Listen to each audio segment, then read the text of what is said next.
दोस्तों, स्वागत है आप सभी का मेरे YouTube channel English for all में। दोस्तों, आज की इस वीडियो में हम रीट की जो तैयारी कर रहे हैं इंग्लिश लैंग्वेज 2 के लिए, इनके लिए बहुत इंपॉर्टेंट टॉपिक लेकर आए हैं। इस वीडियो में दोस्तों आप सीखेंगे फर्स्ट यूनिट के थर्ड पार्ट। पिछले वीडियोस में अपन ने लिंकिंग डिवाइसेस और कॉन्कोड कर लिया है। अब हम यहाँ से उसका जो थर्ड पार्ट है दोस्तों, इन्फरेंस, उसके बारे में पढ़ेंगे। इसको दोस्तों ध्यान से समझना, आप इस वीडियो को पूरा देखना, कहीं पर भी स्किप मत करना, क्योंकि इस टॉपिक से रिलेटेड बहुत से बच्चों के दिमाग में कन्फ्यूजन रहता है कि इन्फ्रेंस एक्चुअली होता क्या है, इन्फ्रेंस से रिलेटेड किस प्रकार के क्वेश्चंस आते हैं।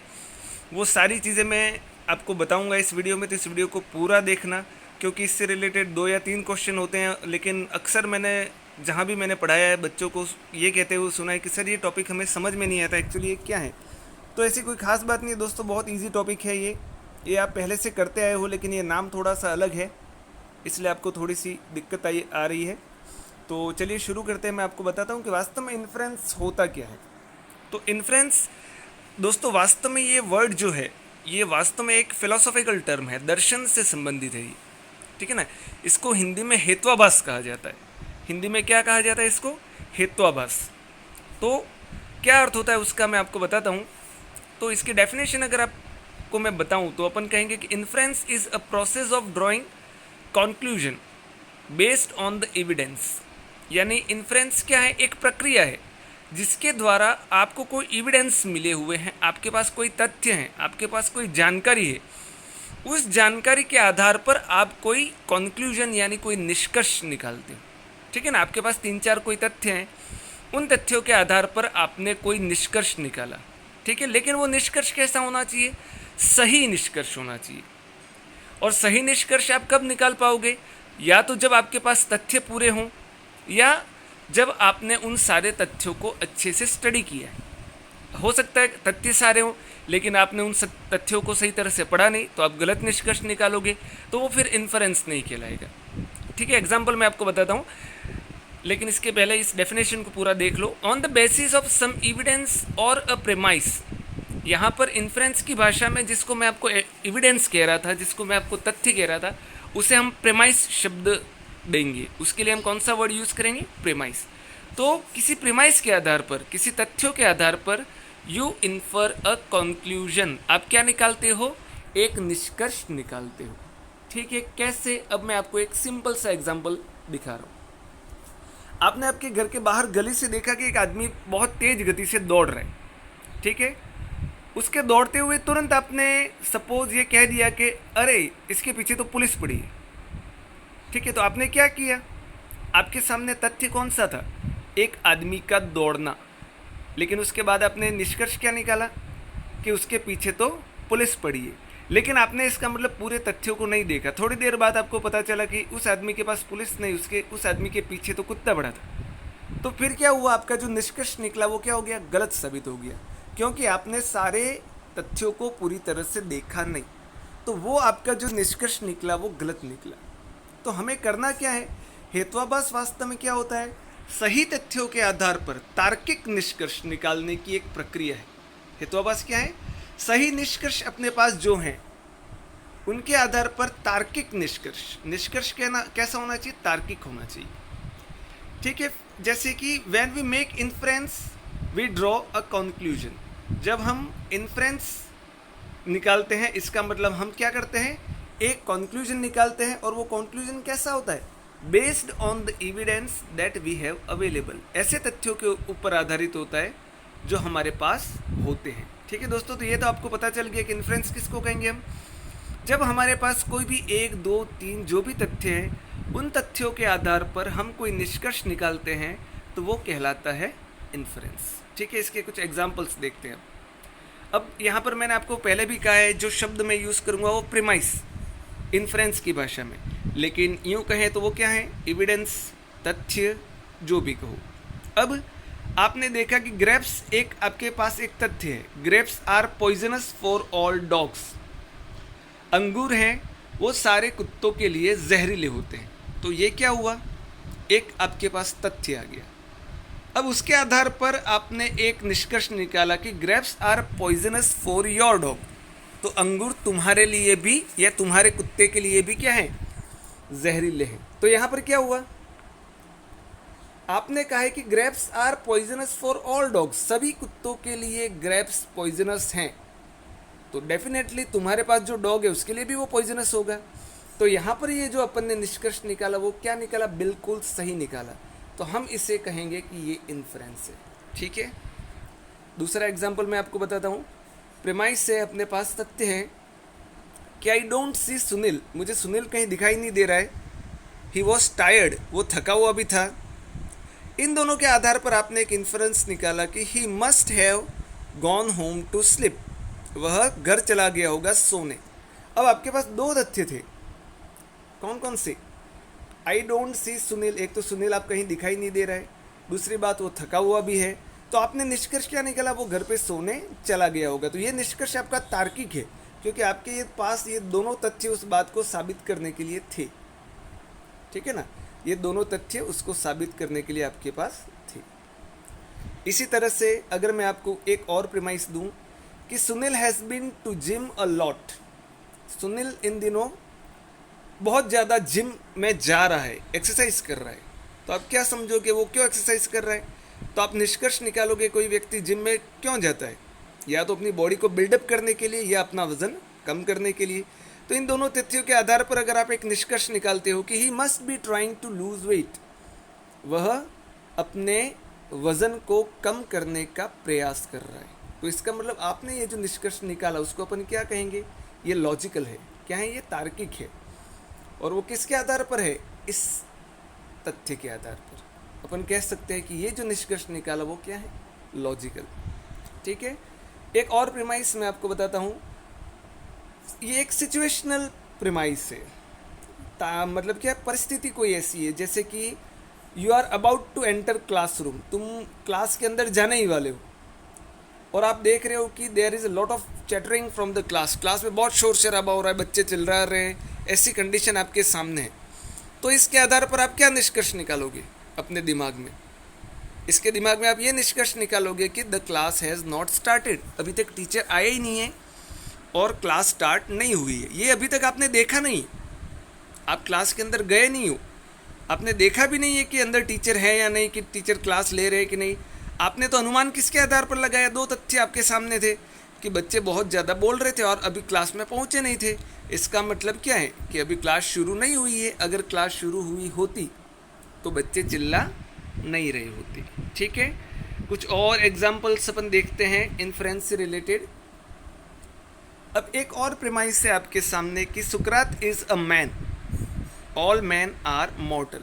ठीक है ना, सुकरात एक आदमी है और सारे आदमी कैसे होते हैं, मॉर्टल होते हैं, यानी जिनकी एक न एक दिन मृत्यु होती है। तो इसके आधार पर आप क्या निष्कर्ष निकालोगे कि सुकरात भी क्या है, मॉर्टल है, उसकी भी एक दिन मृत्यु होगी। तो ये निष्कर्ष क्या हुआ, ये निष्कर्ष जो अपन ने निकाला वो कैसा रहा, अपना तार्किक रहा, लॉजिकल रहा, वो भी किसके आधार पर, इस तथ्यों के आधार पर। ठीक है ना, कि भाई सुकरात भी एक आदमी है, जब सभी आदमी अगर मॉर्टल हैं तो सुकरात भी क्या है, वो भी मॉर्टल हुआ। ठीक है, तो इस आधार पर आपने ये जो निष्कर्ष निकाला तो ये अपना क्या रहा, तार्किक रहा। अब बारी आती है दोस्तों, ये तो मैंने आपको ये बताया कि इन्फ्रेंस वास्तव में होता क्या है। तो इन्फ्रेंस मैं आपको फिर से एक इन शॉर्ट बता रहा हूँ कि इन्फ्रेंस एक प्रक्रिया है जिसके अंदर आप क्या करते हो, तर्क के आधार पर कोई निष्कर्ष निकालते हो, यानी आपके पास सही निष्कर्ष कहीं क्लियर कट दिखा हुआ नहीं होता है, आप तो केवल क्या करते हो, आप तो उन तथ्यों के आधार पर निष्कर्ष निकालते हो। ठीक है, अब बात करते हैं अपन अपने रीट की। तो रीट में इन्फ्रेंस से रिलेटेड क्वेश्चन कैसे आते हैं। तो मैंने आपको जब सिलेबस को एक्सप्लेन किया था दोस्तों, तब मैंने आपको बताया था कि फर्स्ट यूनिट जो होती है उसमें अपने 3 भाग होंगे, लिंकिंग डिवाइसेस, सब्जेक्ट वर्ब कॉनकोड और इन्फ्रेंस। अब इन्फ्रेंस, ये तीनों क्वेश्चन जो होंगे वो अपन को जो एक पैराग्राफ दिया हुआ है उस पैराग्राफ पर ही बेस्ड होंगे। तो हमें क्या करना है, हमें जब एक पैराग्राफ दिया जाएगा तो उस पैराग्राफ में से हमें एक ऐसा प्रश्न पूछा जाएगा जिसका उत्तर उस पैराग्राफ में नहीं है, लेकिन उसका उत्तर ढूंढने के लिए उस पैराग्राफ में तथ्य दिए हुए हैं। ठीक है, अब मैं आपको एक छोटा सा पैराग्राफ दे रहा हूँ इसके अंदर बड़ा मैं दे नहीं सकता दोस्तों, ये यूनिट ख़त्म हो जाएगी तब मैं आपको पुराने पेपर्स जितने भी रीड किए वो अपन हल करेंगे। उसमें मैं आपको बताऊंगा कि इन्फ्रेंस से रिलेटेड क्वेश्चन पैराग्राफ में कैसे आते हैं। देखना, एक छोटा सा पैराग्राफ है। Akbar was a great king. One day a neighbor king attacked on his kingdom, but Akbar's spies informed him on time. He won the battle. छोटा सा पैराग्राफ लिया है दोस्तों मैंने। इसमें यह कि अकबर एक राजा था। एक दिन उसके पड़ोसी राजा ने उस पर आक्रमण किया, लेकिन अकबर के जासूसों ने उसे पहले इन्फॉर्म कर दिया और इसलिए अकबर वह युद्ध जीत गया। अब सपोज ये पैराग्राफ आया। अब इस पैराग्राफ में से मैं आपको एक प्रश्न पूछता हूँ कि who was a great king. ठीक है ना, ये प्रश्न मैंने आपको पूछा, who was a great king. क्या जवाब दोगे आप इस पैराग्राफ को पढ़ के? एक बार हल्का सा देखिए इस पैराग्राफ की तरफ। इसका आंसर यहाँ पर दिया हुआ है, Akbar was a great king. तो आपने इसका जवाब क्या दे दिया? अकबर। तो दोस्तों ये इन्फ्रेंस का क्वेश्चन नहीं है। क्यों नहीं है? क्योंकि यहाँ पर आपने कोई निष्कर्ष नहीं निकाला है। आपने कोई निष्कर्ष निकाला ही नहीं है। आपके पास पूरा का पूरा तथ्य दिया हुआ है, कोई जानकारी आपने इसमें से निकाली नहीं। तो ये कोई इन्फ्रेंस का क्वेश्चन नहीं है।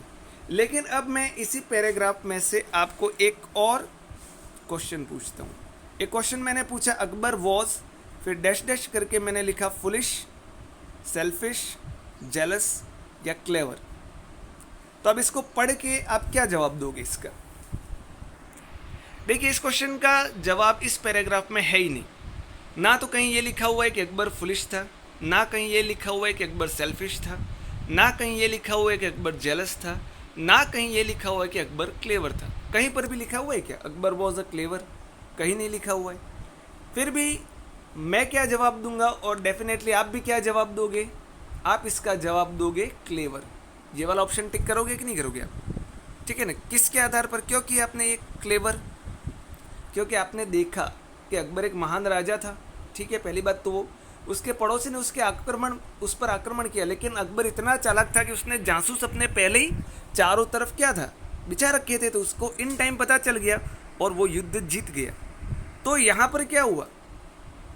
यहाँ पर जितने इस कहानी में जो तथ्य दिए हुए हैं उन तथ्यों के आधार पर पता लगा लिया कि हाँ भाई अकबर क्लेवर था।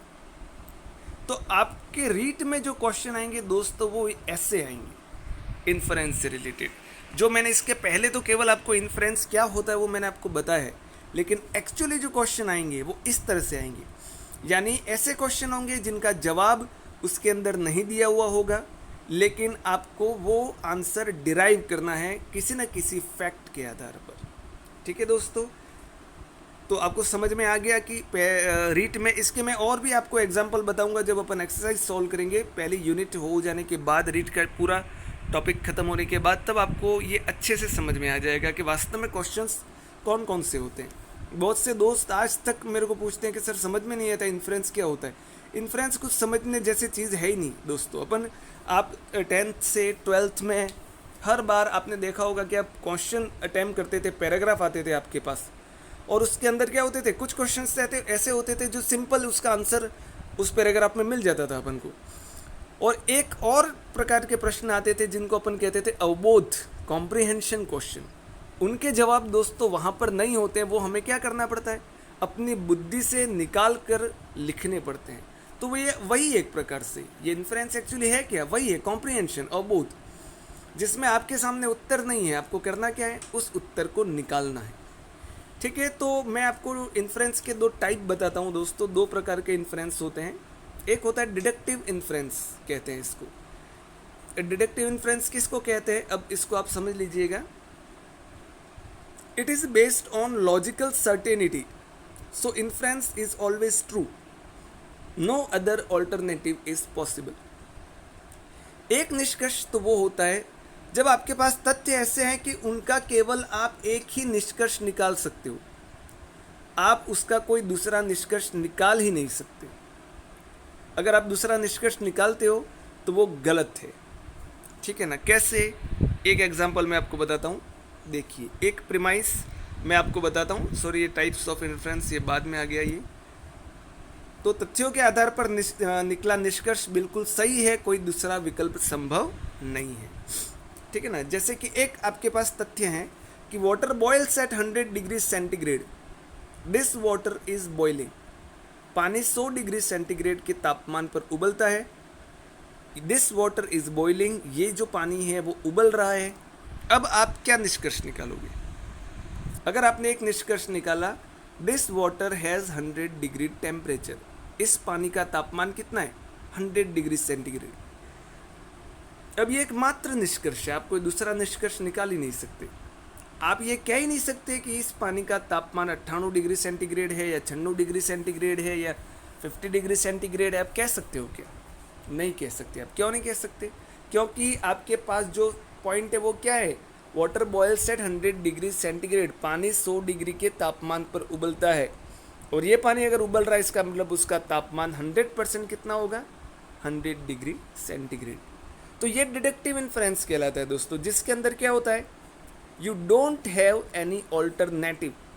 ठीक है ना। You will have to derive a single conclusion, आपको केवल एक ही कंक्लूजन वहाँ से निकालना है। तो ये होता है डिडक्टिव इन्फ्रेंस। दूसरा होता है दोस्तों इंडक्टिव इन्फ्रेंस, जिसको बोलते हैं। इंडक्टिव इन्फ्रेंस क्या होता है ये मैं आपको बताता हूँ। Inductive inference is based on probability. ये इन्फ्रेंस जो होता है वो प्रोबेबिलिटी पर निर्भर करता है। प्रोबेबिलिटी यानी वो क्या होती है दोस्तों? 50-50 होती है प्रोबेबिलिटी। आपने प्रोबेबिलिटी से रिलेटेड क्वेश्चन, प्रायिकता जिसको बोलते हैं, आपको पता हो तो, जिसमें क्या होता है 100% श्योरिटी बहुत कम रहती है, 50-50 भी होती है, 60-40 होती है, वो रेशो रहता है। तो अब क्या होता है कि कुछ तथ्य ऐसे होते हैं, इसके आधार पर क्या होता है, एक से ज़्यादा निष्कर्ष भी संभव है। वहाँ पर केवल एक ही निष्कर्ष संभव था, यहाँ पर एक से ज़्यादा निष्कर्ष संभव हैं। तो तथ्यों के आधार पर जब दो से अधिक निष्कर्ष संभव हो तो उसे इंडक्टिव इन्फ्रेंस कहा जाता है। जैसे कि एक एग्जांपल मैं आपको बताता हूँ। आपके सामने एक तथ्य है कि he always gets up at 6 AM, वह रोज़ 6 बजे उठता है। ठीक है। अब आपके पास एक तथ्य है। अब आपके पास क्या है? अब आप इन्फ्रेंस एक आपने निकाला, today he will get up at 6 AM। ये निष्कर्ष भी सही है कि भाई वो रोज़ 6 बजे उठता है, तो आज भी वो 6 बजे उठेगा। लेकिन आप दूसरा निष्कर्ष भी निकाल सकते हो कि today he will not get at 6 AM। ऐसा भी संभव है। ज़रूरी नहीं है कि वो रोज़ 6 बजे उठता है तो आज भी वह मतलब 6 बजे उठेगा। हो सकता है वो 6 बजे नहीं भी उठे। लेकिन यही सेंटेंस में अगर आपको ये बताऊं कि the sun rises in the east, today sun will rise in the east, tomorrow sun will rise in the east, तो वो गलत हो जाएगा। सॉरी, वो बिल्कुल दोनों निष्कर्ष सही है। वहाँ पर आप चैलेंज नहीं कर सकते। लेकिन ये एक ह्यूमन बीइंग की बात है, तो इसमें क्या है, चीज़ें बदल सकती हैं। इसमें चीज़ें बदल सकती हैं। आप एक से ज़्यादा निष्कर्ष यहाँ पर निकाल सकते हो। आप ये भी कह सकते हो कि आज वो 6 बजे उठेगा। आप ये भी कह सकते हो कि आज वो 6 बजे नहीं उठेगा। ठीक है। तो दो निष्कर्ष आप यहाँ पर निकाल सकते हो। तो ये इंडक्टिव इन्फ्रेंस होता है, जिसमें जो तथ्य होते हैं वो प्रोबेबिलिटी, उनमें प्रायिकता की संभावना ज़्यादा रहती है, तो वहाँ पर एक से ज़्यादा निष्कर्ष संभव है। लेकिन डिडक्टिव इन्फ्रेंस में केवल एक ही निष्कर्ष पॉसिबल है, दूसरा कोई निष्कर्ष पॉसिबल नहीं है। ठीक है दोस्तों, ये अभी तो केवल पार्ट 1 है। कुछ और चीज़ें भी अपन अगले वीडियो में देखेंगे। पूरा इन्फ्रेंस में इसको कंप्लीट नहीं कर सकता इस एक वीडियो में, क्योंकि इतना करते हुए भी ये वीडियो थोड़ा लंबा हो गया है। तो दोस्तों, अगर ये वीडियो आपको मेरा पसंद आया तो इसे लाइक कीजिएगा और मेरे चैनल को सब्सक्राइब करना मत भूलिएगा। डेफिनेटली दोस्तों, अगले वीडियो में मैं आपको इन्फ्रेंस से संबंधित सारी चीज़ें क्लियरली समझा दूंगा। अगर आपको कुछ भी प्रॉब्लम आई है तो मुझे कमेंट ज़रूर कीजिएगा। मुझे ज़रूर बताइएगा कि आपको क्या चीज़ समझ में नहीं आई है। मैं आपको और इजी वे में उसको समझा के एक दूसरा वीडियो लेके आऊँगा। ठीक है दोस्तों, मिलते हैं तब तक अगले वीडियो में। तब तक के लिए पढ़ते रहिए, मस्त रहिए और व्यस्त रहिए। Okay, thank you.